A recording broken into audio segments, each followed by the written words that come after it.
ဒါဆိုအဲ့ဖုတ်ကောင်ကအခုဘယ်ရောက်သွားလဲ သူ့ကြောင့်ကျုပ်သေးပြီးရဲ့နောက်ပိုင်းကျန်တာလေကျုပ်မသိတော့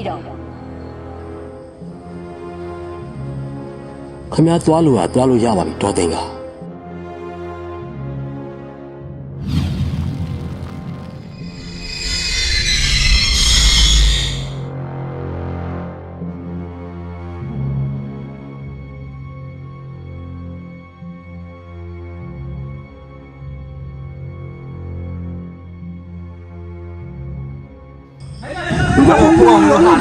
来着。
ညာတော့ဝင်လာတဲ့ဖုတ်ကောင်ကလည်းလွတ်သွားတယ်တေသွားတဲ့ဒေါ်သိန်ကလည်းသူတိတိလောက်ပဲပြောရတယ်ဆိုတော့ဖုတ်ကောင်ကဘလို့ဟာလဲဘယ်ရောက်နေလဲဆိုတော့စဉ်းစားခက်နေပြီဗျာ ဒုက္ခပါပဲဆရာလေးရဲ့ဒါဆိုရင်ကျွန်တော်တို့ရင်တစိမ့်တိတ်နဲ့နေရတော့မှာပေါ့နော် ဖုတ်ကောင်မနေနိုင်နေရတော့ဘလို့စိတ်အေးနိုင်မှာလဲဗျာ ဆရာလေးဟာဘယ်လိုနည်းနဲ့ကူညီနိုင်မလဲဆိုတာစဉ်းစားပေးပါဦးဗျာ တခုရှိ ဟုတ်ကဲ့ အဲ့ဖုတ်ကောင်နဲ့ပတ်သက်တဲ့အရာတခုခုရနိုင်ရင်တော့အဲ့ဖုတ်ကောင်တမရှိလဲဆိုတော့ကျွန်တော်စူးစမ်းလို့ရတယ်ဗျ ဟာခက်လိုက်တာဆရာလေးဟာဖိုးကောင်တော့ဘယ်မှာရှိမှမသိပဲသူနဲ့ပတ်သက်တဲ့ပြည်စီကျွန်တော်တို့ဘယ်လိုလုပ်ရှာလို့ရမလဲ ဆရာလေး ဟေးတော့တိုင်းတော့ဟာတော့ဆိုရတယ်ဒီအချိန်မှာမင်းတို့အထိတ်တနိုင်မလုပ်နဲ့ကွာ မဟုတ်ပါဘူးတကြီးอ่ะကျွန်တော်အခုမှသတိရသွားလို့ကျုပ်အိမ်ရဲ့ခေါင်းအုံးမှာဖုတ်ကောင်ရဲ့လက်ဝါးရာကြီးကြံခဲ့တယ်ဗျ ဟေး ဟုတ်တယ်သူ့ရဲ့သွေးစွန်းနေတဲ့လက်ကြီးနဲ့ထောက်မလို့နေမှာပေါ့တော်သေးတာပေါ့ဗျာကျုပ်အဲ့ဒါကြီးမလွတ်ပြမိတာကံကောင်း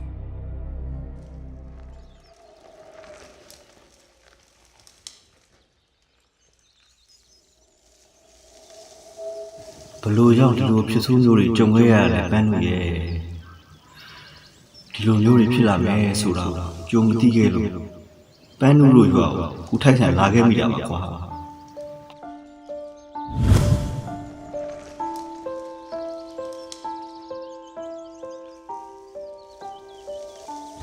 ကလေးတို့ဟိုဒါနေပူကုန်းရွာဟုတ်လား ဟုတ်ပါရဲ့ရှင် ဟိုအဲ့ဒါဆိုလေဟိုကျောင်းဆရာလေးကိုနှောင်းတို့အိမ်ကဘလို့သွားရလဲ ဒီလမ်းနဲ့တက်တဲ့တော့ကြောင်လိုင်းတွေ့လိုက်မယ်အဲ့ကြောင်လိုင်းရဲ့အစောကတစ်ချောက်ပင်နဲ့အိမ်ကဆရာလေးတို့အိမ်ပဲ ဟောအေးကျေးဇူးပဲကလေးတို့နော်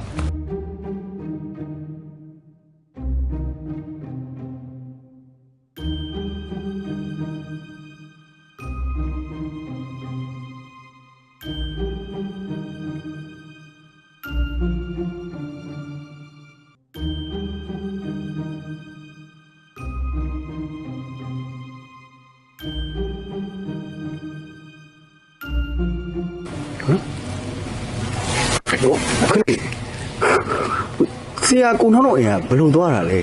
ဟာဦးလေးကလည်းခုနကပြောပြီးပြီလေဒီလမ်းနဲ့တက်တဲ့တော့ကြောင်လိုင်းတွေ့လိုက်မယ်အဲ့ကြောင်လိုင်းရဲ့အစောကတစ်ချောက်ပင်နဲ့အိမ်ကဆရာနောင်းတို့အိမ်ပဲ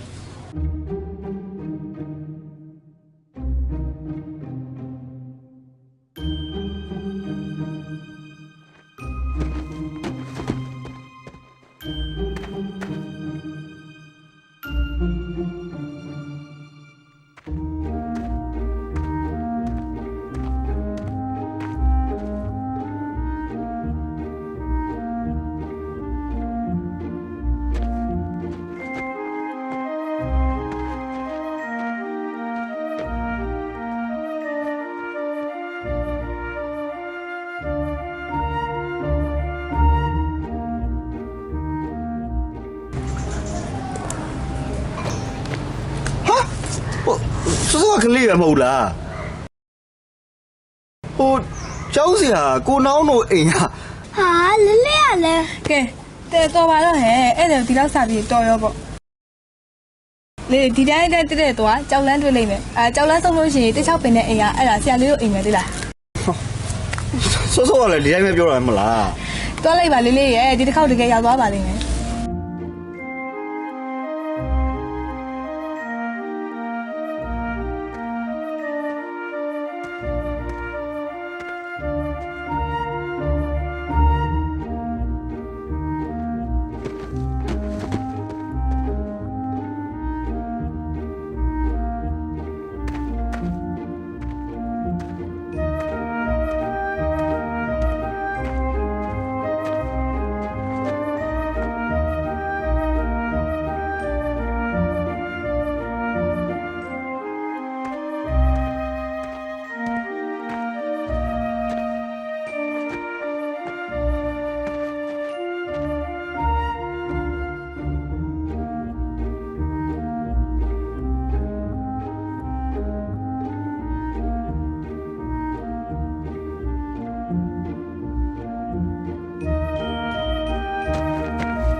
မောင်နှောင်းရေ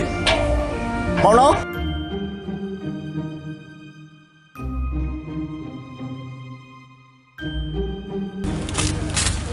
ဟာထိုက်ဆန်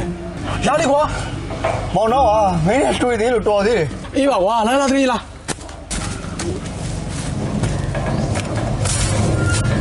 လာပါကွာ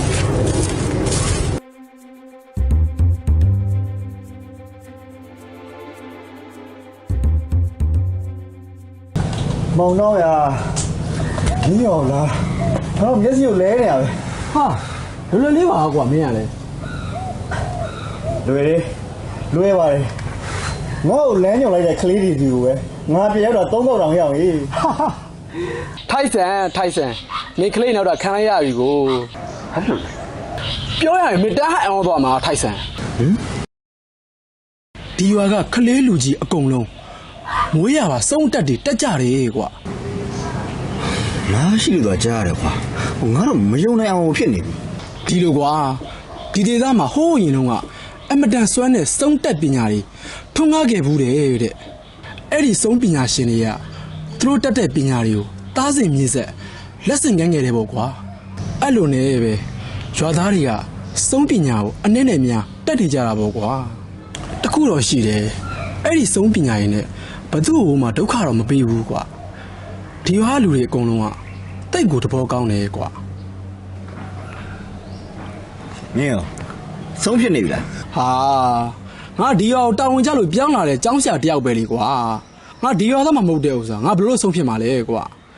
မင်းမေးလို့ပြောရအောင်မယ်ငါကောင်ကြီးငါလည်းဒီရောစရောက်တုန်းကအီးစိန်နေအောင်ခံခဲ့ရတာငါကောင်က အင်းမြောင်ခံလိုက်ရတယ်ဟဲ့လားဘလို့ခံရ အချိန်နဲ့တော့မင်းသိလာလိမ့်မှာပေါ့ထိုက်ဆန်ရာ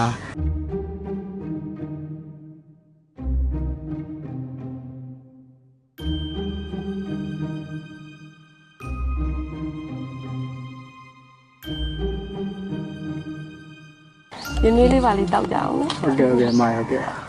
ဟုတ်ကဲ့ ထိုင်မရုပ်ထိုင် လာ မရုပ်ထိုင်ပါ ခန္ဓာပြာကြီးရ ရပါတော့ မဘိုးကြီးဒါကျွန်တော်တကယ်ချင်းထိုက်ဆန်နဲ့ထိုက်ဆန်တကယ်ချင်းငါတို့ကအပြူကောင်းမဘိုးဘူးတဲ့ တွေ့ရဝန်တာပါလား ငါမောင်ရောက်နေတာတော့သတင်းကြပါတယ်ကွယ်အမားတို့ရွာခင်းတတ်ကြပါတယ် ခင်လိုက်ခင်တက်တယ်ပြောလဲပြောတတ်တယ်ဟုတ်တယ်မဟုတ်ဘူးလားအေး ဟုတ်ပါ ကဲနေဆက်လို့ပြီးရင်အဲ့တယ်လက်ဖက်လေးပါလေးကြီးလိုက်အောင်လေမပိုးဘူးမပိုးကအတိုင်းစားတော့သူကညာဘယ်စားရပါမလဲ ဟုတ်ပါအေးငါမောင်လေးလက်ဖက်လေးလဲစားရင်းလေးလေးလဲသား ဟုတ်ကဲ့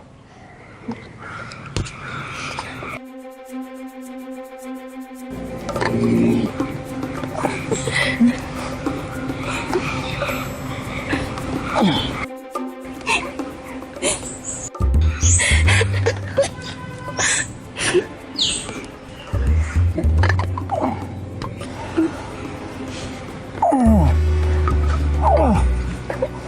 ဲ့နင်တို့ရင်တွေကကြမ်းမြင်တဲ့မူလီစောက်ထားလားအေး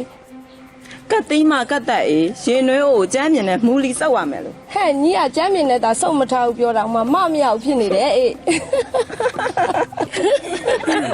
ကျန်းမြင်တဲ့ယူနီမှာမူလီစုမထားဘူးဆိုရင်အဲ့ဒီကအားမရှိရများလား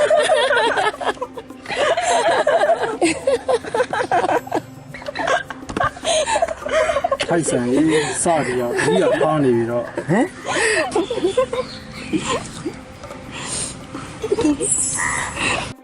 အမှန်ညီကဘာလောက်တာလဲပန်းလူရဲ့ ဟိုလေအဲ့တည်းကဆုံးမရလို့ရှိရင်အပူရပါလာကောင်မဆိုလို့ဘာမှမပိုးဘူးရဲ့ ဟဲ့ तू ကစိုးရင်တက်နေပြီတော့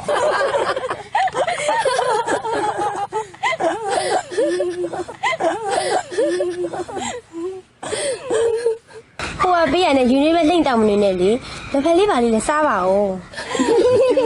ဟုတ်ကဲ့ဟုတ်ကဲ့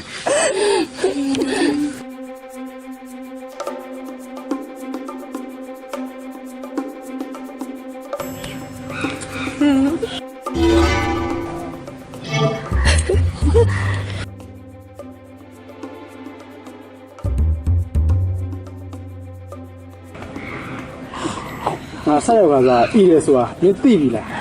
တိပြီမောင်နှောင်းရဲ့တိပြီ ဟဲ့ငါတို့တကြီးသူ့အိမ်မှာရှိလားအေး ညီကဘာလို့မလို့လဲအေး နှစ်ဖက်စားကျင်လို့ပါအေးဇိုးကကိုယ့်လက်ထဲမရောက်တဲ့ခါကျတော့တကြီးတိုင်ကကောင်းမလားလို့ပေါ့အေး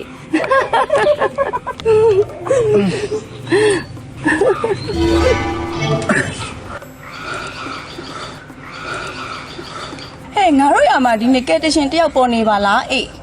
တဲလဲထူးဆန်းနေတယ်နော်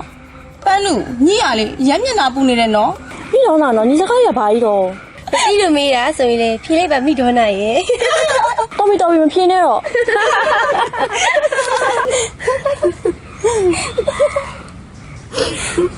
ကဲမောင်နှောင်းရဲ့ပြန်ကြအောင်ပါ အေးပြန်ပြီလားပြန်ကြတာပေါ့ကွာကဲအမတို့နှမတော်တို့ကြီးစားလို့ကျင်းတတ်ကြပြီလားစားလို့ကျင်းတတ်ကြပြီဆိုရင်လည်းကျွန်တော်တို့လူတို့ပြောင်းပေးပါအောင်နော် ကောင်းပါပြီလေရှင်ကောင်းပါပြီလေ လဲပါဦး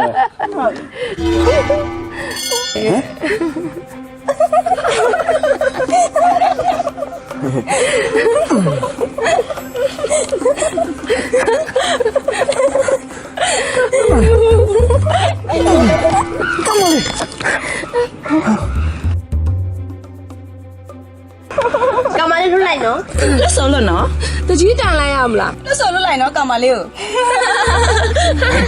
မောင်နှောင်းငါတို့သွားပြီဟေးသွားပြီ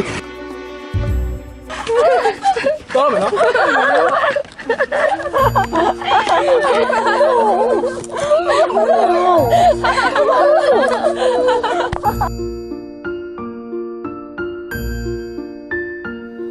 ဲ့ဒီနေ့ကကိုရှက်တဲ့ကြားပြောခဲ့ရပါတယ်ပန်းတွေ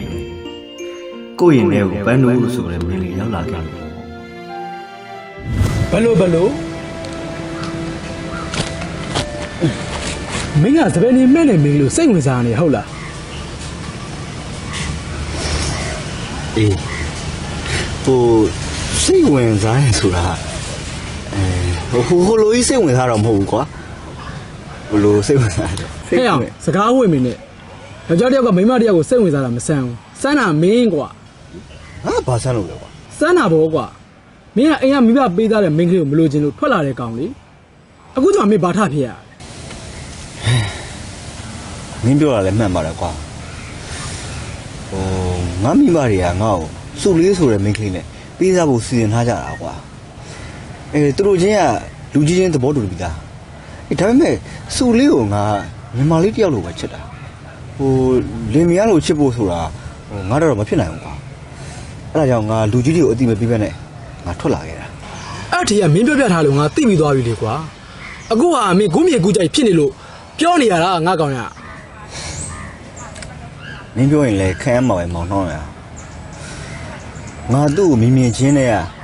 ငါရင်ထဲမှာဆွဲလန်းလန်းဖြစ်သွားတာကွာရှေ့ရစလို့ပြောရမယ်ထင်ပါတယ်မောင်နှောင်းရ အောင်မဟဲ့ရောင်ဟာမင်းဘက်ကတချမ်းသေးကြနေပါလားကွာဟမ်သူ့ဘက်ကဘယ်ချင်းလည်းမသိသေးဘူးနောက်ပြောသူတို့ကဝင်းရင်းစုံသူ့ဖေကဆိုဆရာအစင်းမင်းကိုပြူစားမှမင်းမကြောက်ဘူးလား သူလေးပြူစားမယ်ဆိုလို့ရှိရင်လေငါခံချင်ပါတယ်မောင်နှောင်းရဟိုငါ့ကိုလေသူနဲ့နီးစင်အောင်သာကုညီပေးတတ်မှာကွာနော် ဒုက္ခပါပဲကွာမင်းနဲ့ကြမှာပဲចောင်းဆရာဘွားကနေပြီးတော့မြားနဲ့မှဘွားကိုရောက်ရတော့တယ်ငါတိတ်ခိုင်တော့ကြပါပြီကွာ တကယ်ချင်းကလေအခုကြီးတောင်းပါရဲဆိုမှမင်းကဈေးကင်နေပြန်တယ်ဟိုငောင်းကြီးကပေါင်းရလို့ရှိရင်လေမင်းကတအူးကလေးနဲ့ကြောပါမယ်ကွာနော်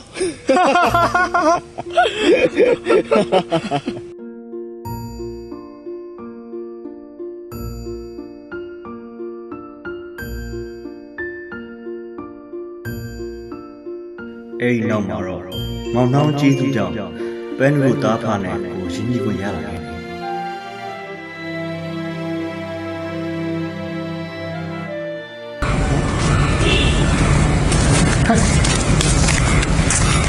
သမီးရဲ့တားတူ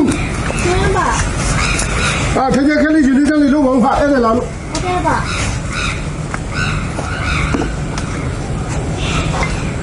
ဆရာတော်တကယ်ချင်းဆိုလဲစောက်စောက်မှာပေါ့ဗျာ ဟုတ်တယ်ဟုတ်လို့ကြီးကျွန်တော်ကြောင်းသွားတဲ့ရက်ဒီမှာဒီကောင်တယောက်တည်းပြင်းနေရှာတာအခုဆိုရင်တော့ဒီကောင်လည်းအပြင်းပြေဥပ္ပလို့လည်းအကူကြီးရတာပေါ့အဲကြောင့်ဥပ္ပလို့ရှိကိုဒီကောင်လာရတာ ကျေးဇူးပါဦးလေးอ่ะကျွန်တော်ကလည်းရွာကိုပြန်ကျင်တာမဟုတ်ဘူးကိုနှောင်းကလည်းအိမ်မှာမရှိတော့ကျွန်တော်တော်တော်ခွာကြနေတာဟိုဦးလေးတို့ခိုင်းနေရရှိလို့ရှင်လေကျွန်တော်အားမနာနဲ့ခိုင်းတာခိုင်းတော့ဦးလေး ခိုင်းတာခိုင်းဥပ္ပလို့ကြီး အေးပေါ့ကွာပြင်းတဲ့ခါလေးလာပေါ့တို့ချီမှာလှုပ်ဆက်ရှိလို့လဲဝိုင်းလို့ပေါ့ကွာ ဟုတ်ကဲ့ဦးလေး ဟုတ်ဘူးလားကိုမိသားစုလိုပဲသဘောထားပေါ့နော် ဟုတ်ကဲ့ဦးလေးဟုတ် လာ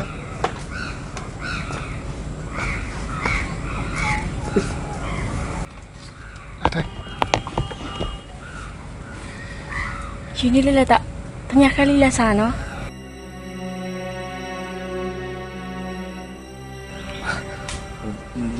မစားတော့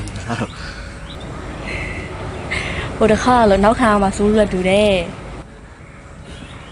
ဟာလုံးသမီးอ่ะ မပိုးတို့အေကိုဒီအကိုရောက်တော့ကပေါ့အဖရဲ့အပြိုးကြီးဝိုင်းစားတာတော်တော်အနေခောက်သွားတယ်ဗျရဲ့အဲဒါကြောင့်သမီးတို့ကြွေးတာကိုလည်းမစားရလို့ညင်းလာနေမဲဗျရဲ့ ဒီမှာလဲထပ်ပြီးတော့ပြူစားခံမှာဆိုလို့မစားတော့ဘူးပြောတာပေါ့ဟုတ်လားစားတာစားမှာငါလူอ่ะငါတို့ကအဲ့လိုနဲ့မနောက်ပါဘူးကွာဒီမှာနောက်ရုံနောက်ရင်လေမင်းပိုက်တဲ့ကလေးစားတွေဖြုတ်စားလို့တော့ပဲနောက်မှာအမလီ အိုးအဖကလည်းကြောက်တဲ့လူမှသွားစားနေပြန်ပြီ ခင်လို့နောက်တာပါလုံမရေ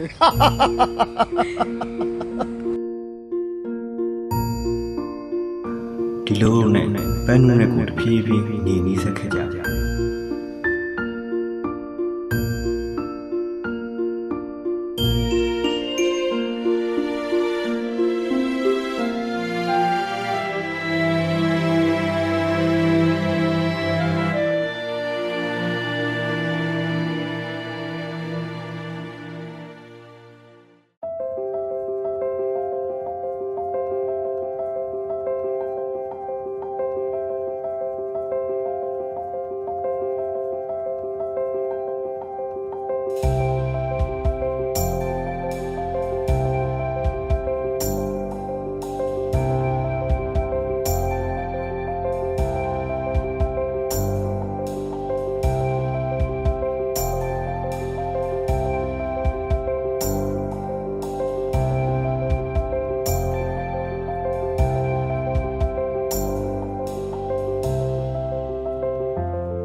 မှာတော့ကိုထိုက်ဆန်တဲ့ပန်းတို့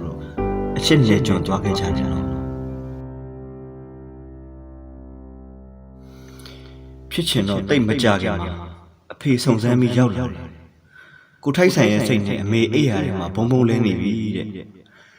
အသက်မိချင်းအခုလိုက်ခဲ့ဆိုတာနဲ့ကိုထိုက်ဆန်ရွာကိုပြန်လိုက်ခဲ့ရတဲ့ပန်းတို့ရဲ့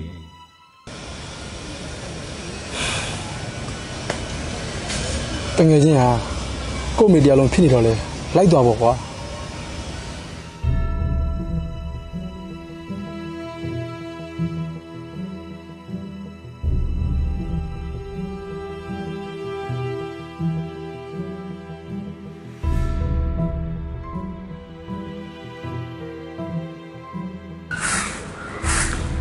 ဘယ်လူအမေမင်းဒီမကောင်းဘူး တကယ်တမ်းကြတော့ကိုထိုက်ဆန်အများမိသွားတာပန်းတို့လေအမေဘာမှမဖြစ်ဘူးသူတို့သဘောတူတဲ့လူတွေပေးစားဖို့ညာခေါ်တာအဲ့နောက်မှာတော့စူလေးနဲ့ကိုထိုက်ဆန်လက်ထပ်ပေးလိုက်ကြတယ်စူလေးကိုတော့သနာပါတယ်လေဒါပေမဲ့ခုထိချစ်လို့မရနိုင်ဘူးထိုက်ဆန်တကယ်ချစ်တာပန်းတို့ပါကွယ်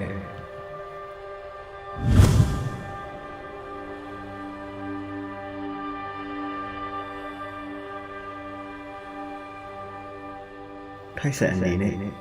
ပန်းတို့ရဲ့အချစ်ကိုလိန်ညာခဲ့တယ်လို့ပန်းတို့ရဲ့မြတ်တာကိုစော်ကားမိခဲ့တယ်လို့အမြဲတမ်းခံစားရပါတယ်အခုကြပန်းတို့တားဖဘလို့အဖြစ်ဆိုးဆိုးနဲ့ကြုံခဲ့ရတဲ့ပန်းတို့ရဲ့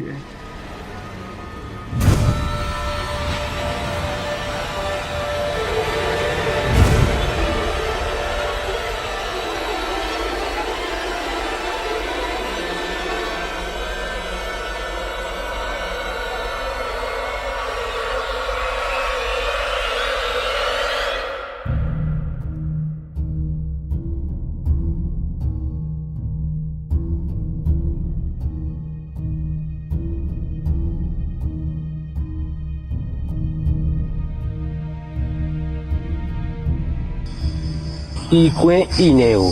အပိုင်စားရထားသောဆိုင်ရာပိုင်ရာအပေါင်းတို့ကျွန်ုပ်ဂမ်ဘီယာငတိမေတ္တာရက်ခံပါသည်ဤလက်ဘွားပိုင်ရှင်ရဲ့ဝိညာဉ်ကိုကျွန်ုပ်ရှိကိုခေါ်ဆောင်လာပေးကြပါ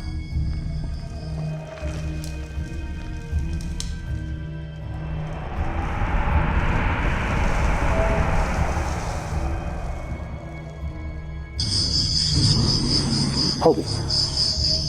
ဘယ်ကနေဘလို့ဖြစ်လာတယ်ဆိုတော့ငါ့ကိုအမှန်တိုင်းပြောတော့ ကျမတို့တော့ဘုရားဆရာဆိုတဲ့ဒီကဆောင်းလာတယ်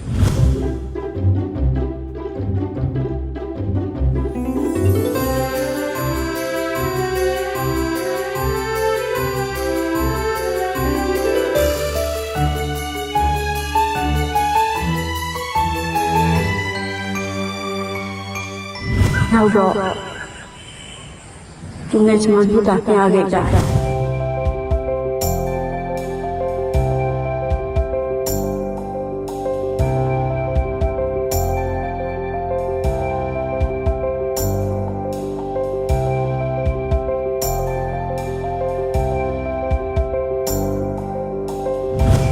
ဒီနေ့မှာ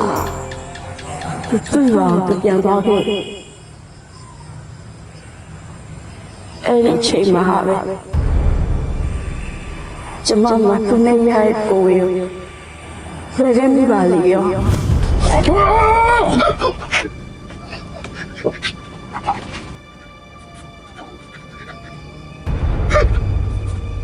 နိုင်လိုက်တာသမီးရဲ့နိုင်လိုက်တာဘာမြတ်တာဘလို့ပြမဟမ်ဘာမြတ်တာဘလို့ပြမ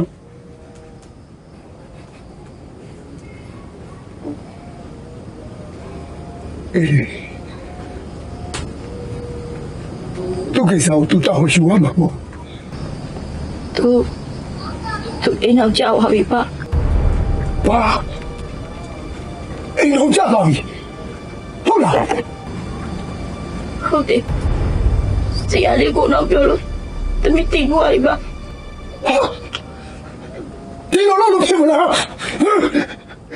ငါကမယ်အဲ့ဒီကောင်ကတမယ် တော့သမထပါနဲ့ပါသူဒီလိုလောက်သွားတယ်ဆိုတော့သူမအကြောင်းရှိလို့နေမှာပါ တော်လို့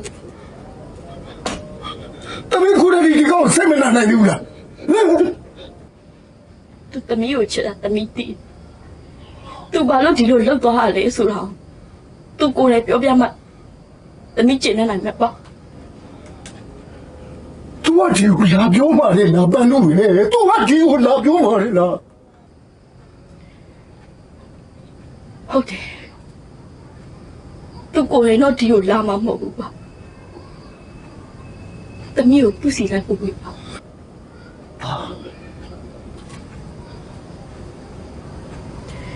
တကယ်လို့အဘသမီးကိုသူ့စီလိုက်မပို့ပေးဘူးဆိုလို့ရှိရင်သမီးလည်းစပစ်တက်ရှိစီအပါအကြောင်းမှမရှိတော့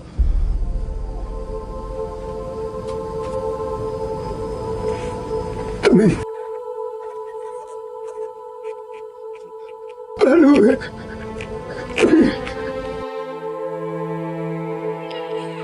ဒီလိုနဲ့ကျမတို့တာပါနေရောကိုထိုက်ဆယ်ရွာကိုလိုက်လာခဲ့ကြပါတယ်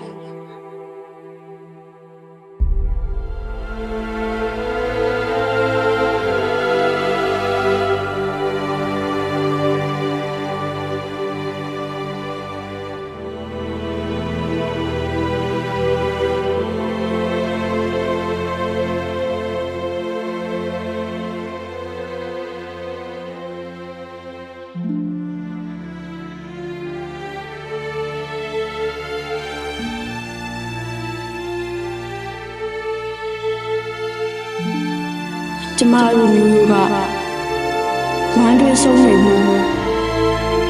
လောင်ရရွာတွေမှာညဝဲအိမ်မဖြစ်ဘူးလေ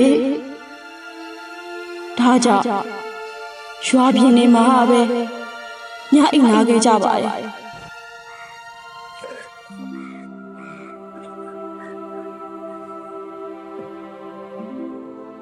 မောနေကြသမီး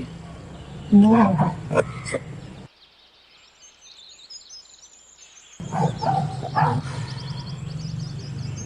ကဲဒီလေတော့လို့သမီးစားလို့ရနော်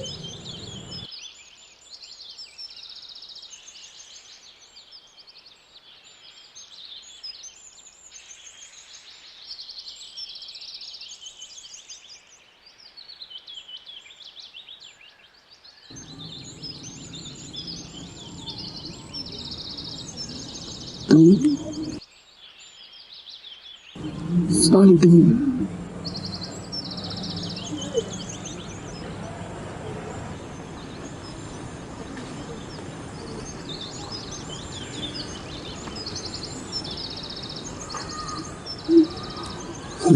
Don't call it. See you later, Tommy.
အဲ့ဒီညမှာတပို့တပါသွားချင်လို့ကျမထွက်လာခဲ့ပါရဲ့ ဖြစ်ချင်တော့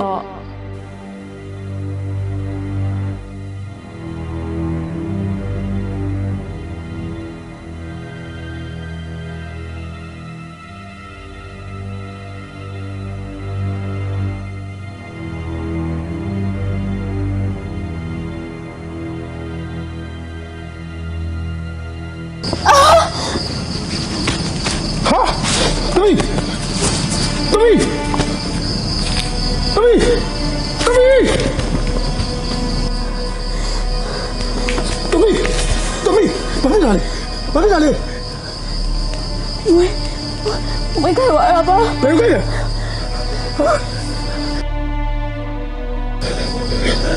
我看看。大明嘞？大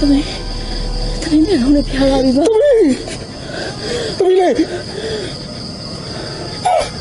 大明嘞？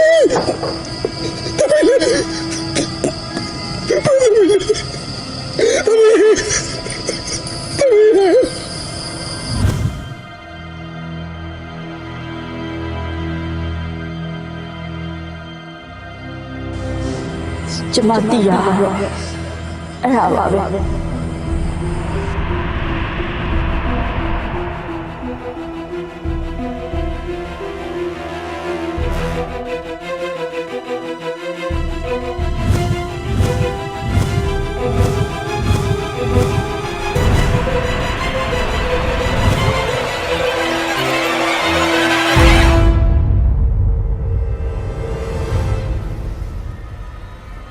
ဘာတွေဖြစ်ခဲ့လဲဆိုတာမချွဲမချမ်းပဲငါ့ကိုအမှန်တိုင်းပြောတော့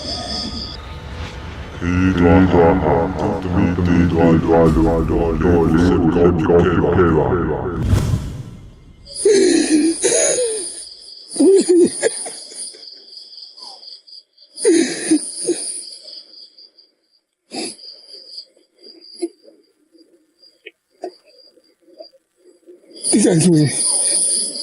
ငါသမီးလေးကိုတရားဒီချိန်မှထားခဲ့ရဘူးဒီတရားဒီချိန်မှငါသမီးကိုမကြိုးနိုင်ဘူး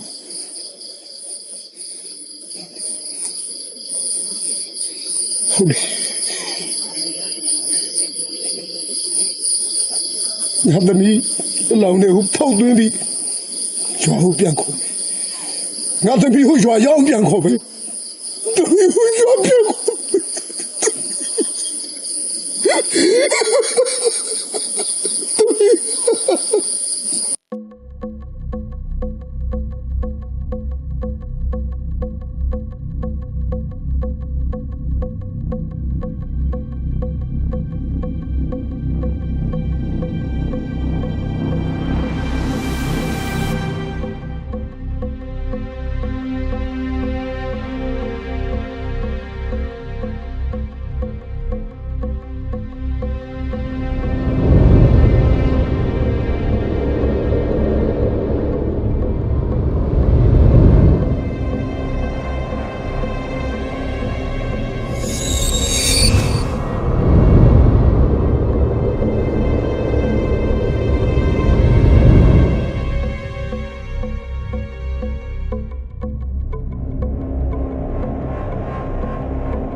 ငါအစာကျွေးပြီးသွားပြီခုချေအစားပြီးမင်းငါခိုင်းတာလောက်ရမယ်မင်းငါနောက်ကလိုက်ခဲ့ငါသမီးကိုမင်းရွာရောက်တဲ့အထိလိုက်ပို့ရမယ်ငါသမီးကိုမင်းရွာရောက်တဲ့အထိ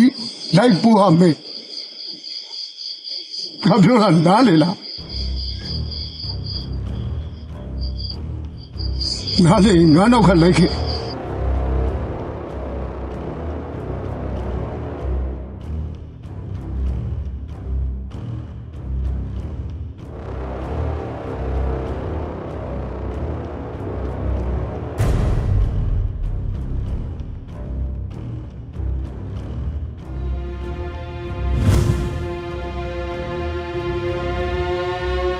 ဒီနေရာရောက်မှာတော့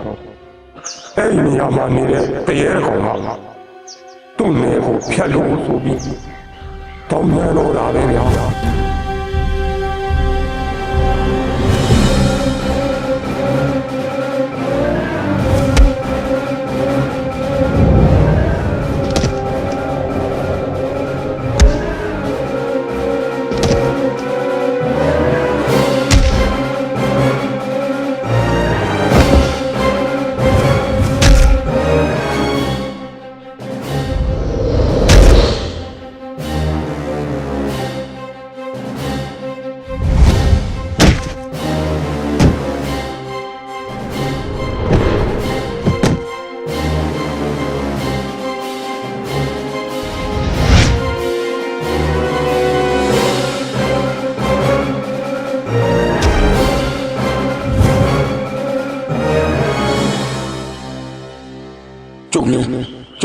ထွက်ပြေးလာလိုက်ခွိုင်းပြောက်တဲ့တင်တာဖြောက်သွား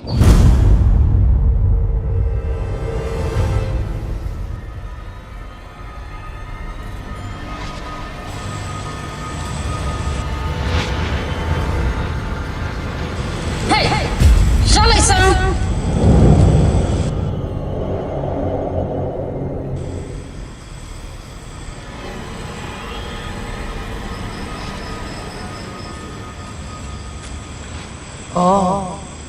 ဟုတ်ကောင်လှလေးပါနင်ငါတဲနာဘလို့ရောက်လာလဲငါမသိဒါပေမဲ့ဒီနေ့ကစပြီးညို့ငါပိုက်သွားပြီ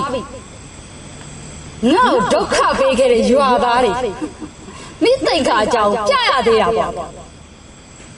ကဲငါနောက်ကလိုက်ခဲ့ကျုပ်လည်းဝိုင်းခိုင်းနေတဲ့ရွာရဲကိုသွားပါမင်းမတယောက်ကကိုโอเค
ဟဲ့ဒီတိုင်းကြောက်သွားတော့ကွာ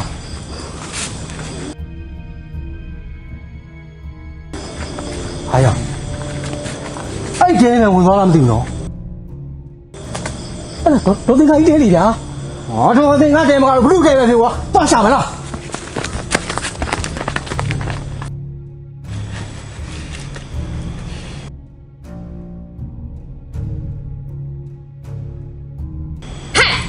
ဘာလို့ကြာ ဖွားကြီး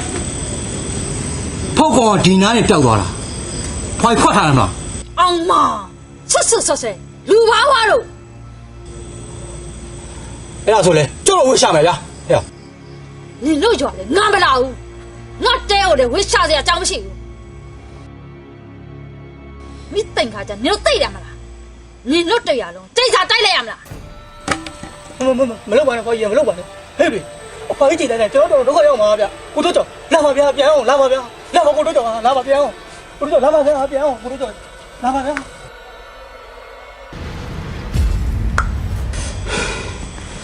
ဟုတ်ကောင်မဘယ်ရောက်သွားလဲဟုတ်ကောင်မဘယ်ရောက်သွားလဲ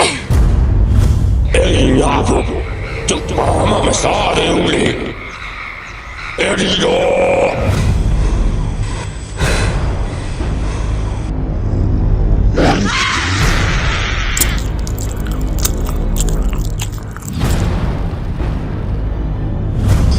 ဟုတ်ပြီဆက်လို့ရပြီ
ပြီးပြီဆိုလို့ရှိရင်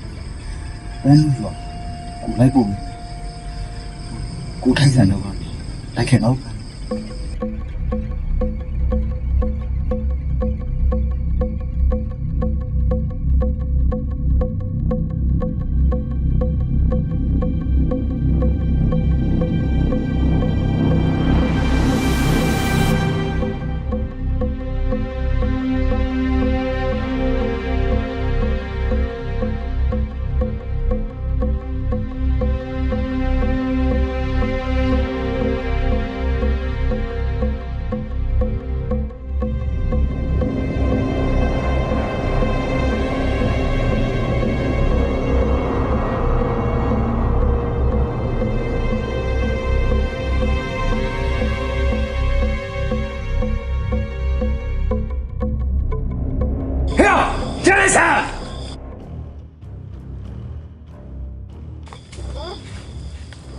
Mira, Baruna! ဟုတ်ကောင်อ่ะတစ်ချိန်လုံးကကြောက်ချစ်သူပါဗျာကြောက်သူ့ရွာပြန်ပို့ခြင်းလို့ကြောက်ကိုပို့ဝင်ပြပါဟာဟဲ့အောင်ထိုက်ဆန်မင်းဒီလိုတောင်းမှန်လို့ယာယူလားဟမ်အဲ့ဒီဖုတ်ကောင်อ่ะငါမိမကိုတတ်ထားတာနော်အဲ့ဒီဖုတ်ကောင်မဟုတ်ငါလက်နဲ့တတ်မှချိန်နေမင်းဖဲလာမကွာဟဲ့တော်မင်းစစ်တယ်မလားနော်ဟေးမင်းစစ်တယ်လားဒီမှာမအသက်ချင်းလဲလိုက်လို့ရတော့ကွာနားလေလားမင်းဒီလိုလားဟမ်ချာရဲဟဲ့ဟောရ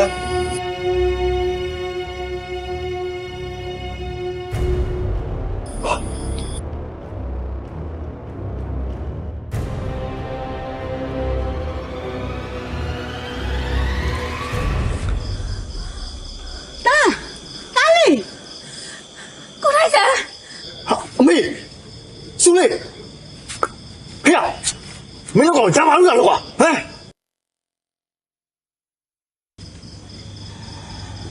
ထိုက်စံ မင်းအဲ့ဖုတ်ကောင်ကိုငါလက်ထဲကိုတာချီထည့်မလားဒါမှမဟုတ်ရင်သူတို့နှစ်ယောက်ရဲ့အသက်ကိုအတူတမ်းမပြော တာမမေတို့လည်းငေးဖောင်းတာရဲ့ဟုတ်ပါရဲ့ကိုတိုင်းဆိုင်ရဲ့စဉ်းစားလာလေးလည်းလုပ်ပါနော် ဒုက္ခပဲတော့ရတာတည့်ရလူကပြန်ရှင်းလာမှာမဟုတ်ပါဘူးခွာသူ့လှုပ်ပေးလိုက်ပါငါတို့လေရွာပြန်ဖို့ဝင်ပေးပါခွာနော်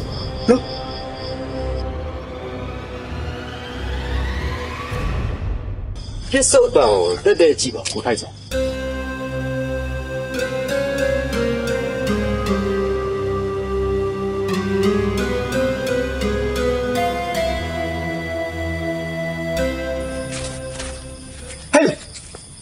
ရမတူလေ ကျုံနာမည်ငတိဂမ်ဘီယာငတိတကြီးကအကူအညီတောင်းလို့ဒီပြဿနာကိုစုံစမ်းနေတာအခုဆိုအဖြေရပါပြီဟောဒီမိန်းကလေးဟာခမားစီကိုလာတာပါလမ်းမှာပဲဆုံးပါသွားပြီးသူ့အဖေဟာဖုတ်သွင်းပြီးတော့ရွာကိုပြန်ခဲ့တာပါဒါပေမဲ့သူ့အဖေလည်းတည်သွားတော့ခုလိုပြဿနာဖြစ်ရတာပါဒီမှာကိုထိုက်ဆန်ရွာသားရဲ့ဒေါသကိုခမားအမေနဲ့ခမားမိန်းမပေါ်ပုံအဲ့တော့မလား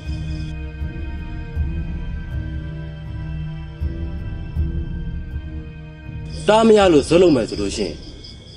ခမားချစ်တဲ့နှစ်ယောက်လုံးခမားဆုံးချောမှာနော်ခမားလက်ခံနိုင်လား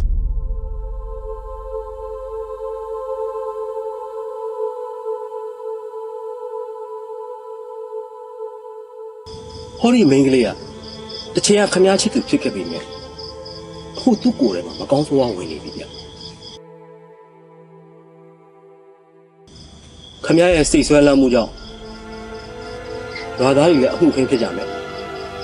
ခမားတန်မိုးထားတဲ့လူတွေလည်းခမားဆုံးရှုံးနေတယ်လားကိုထိုက်စင်ပစ္စုပန်တက်တဲ့ကြည့်ပါကိုထိုက်စင်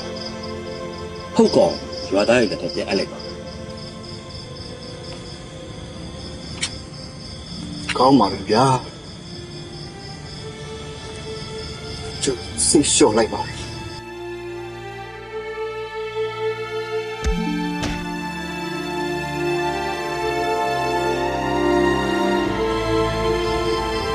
ပေမဲ့ကျုပ်ချစ်သူကို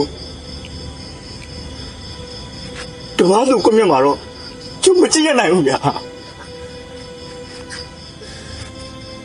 ကျုပ်ကိုယ်တိုင်တောင်းယူရစီကောင်းပြီဒါဆိုလေဒီကိုရင်ကတိပါ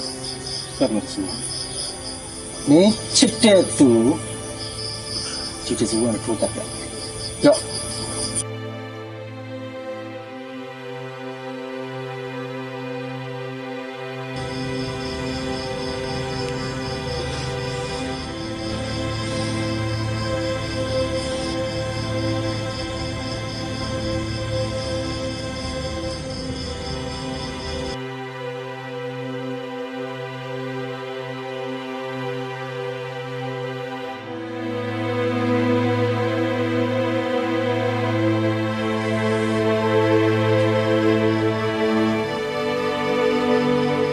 တဲ့လူရဲ့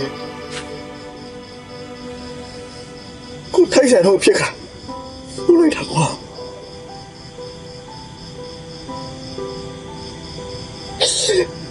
နောင်ဖြစ်လျာပေါ်တိုင်းမှာ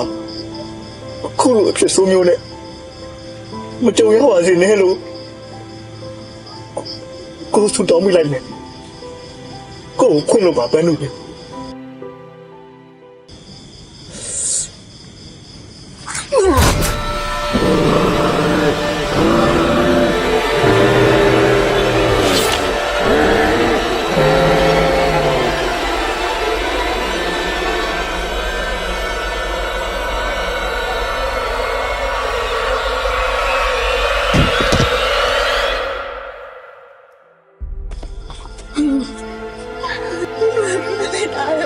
ဆိုရဲ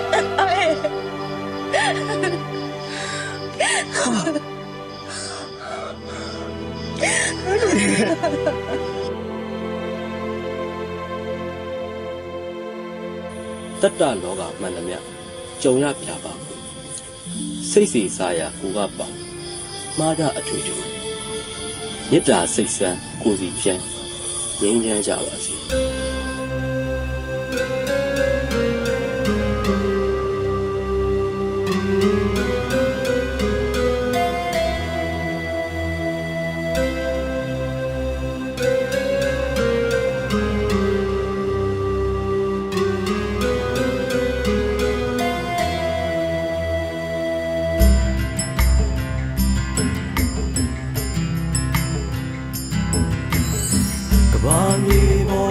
ရောက်လာမယ်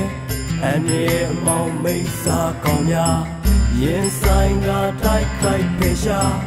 အောင်နိုင်သူရှာတဲ့ယောက်ျားကံပြီးရမတဲ့ငါတဲ့လက်တဲ့